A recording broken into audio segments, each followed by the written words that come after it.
Ang dugukan sa itong pagtuon, ako mabasa diha sa una Tesalonica, Kapitulo 3, versikulo 8, nga nagkanayon, for now we live, if you stand fast in the Messiah.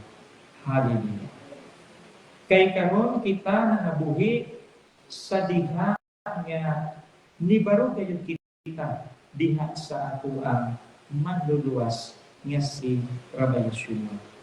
Hallelujah. Mao ka na mga igsoon ang dugukan sa atong pagtuon nga maghisgot sa usa sa importante kay nga kinaiya sa usa ka magtutuo aron maangkon gyud nato ang ato ang gitinguha nga eternal life o eternal nga happiness.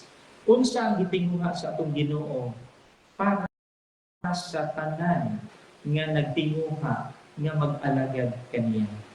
Matod pa diha sa Exodus chapter 19, versikulo 5. Exodus chapter 19, verse 5, nagkanayon, now therefore, if you will indeed obey my voice and keep my covenant, then you shall be a special treasure to me above all people, for all the earth is mine. Hallelujah.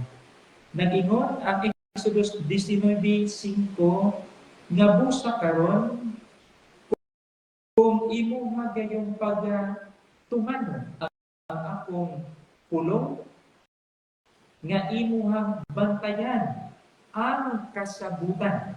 Ang kasabutan mao kani ang ato ang gilagdaan sa dihang lidawat kita sa sagrado nga bautismo ni Rabbi Yeshua, mga kaigsuonan.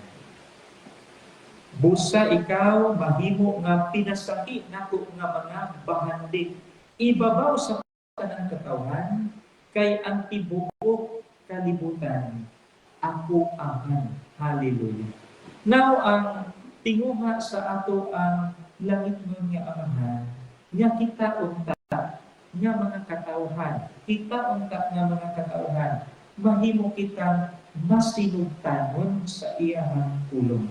Obedient kita sa iyang mga pulong ug sa kasabutan nga ato ang gilagdaan. Mao gyud na ang gusto og tinguha mga igsoon.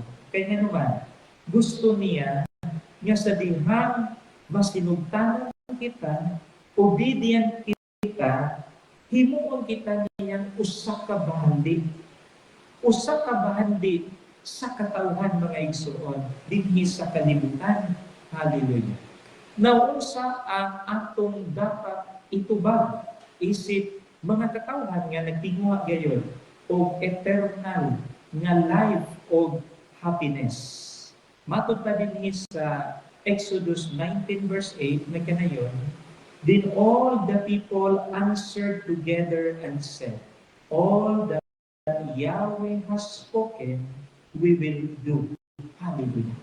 Now, sama sa mga pinili ng katawhan, kita mga hintil nga midawat ni Yahweh ang Ginoo sa Israel nga maupod ang ato ang personal nga manluluwas, ato ang Ginoo dinhi sa kalibutan.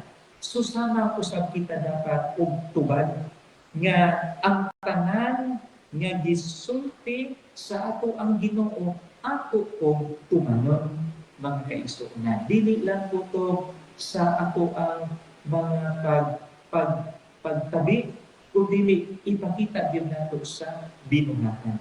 Ug mao kana sa igsoon ang duty, ang atong tulumanon nga buhaton nato ang tanan nga mga pulong sa atong Ginoo. Kay ang iya hapong balos nato may igsoon, himuon man kan pinasahi nga mga treasure o bahandi sa kalibutan. Hallelujah. Now, dili lang ang bahandi magpunting sa mga butang, dili lang ang bahandi mga igsoon sa ato ang mga dungog, kundi sa atubangan sa atong Creator, ang pinaka-importante nga bahandi, ang tao mismo.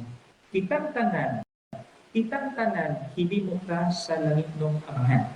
Apan, dunay pinasahi nga mga treasure sa katawhan o kanang mga katawhanan mao kana ang mga katawhan nga masinugtanon o obedient ngadto sa kanang napulong sa iyang Creator.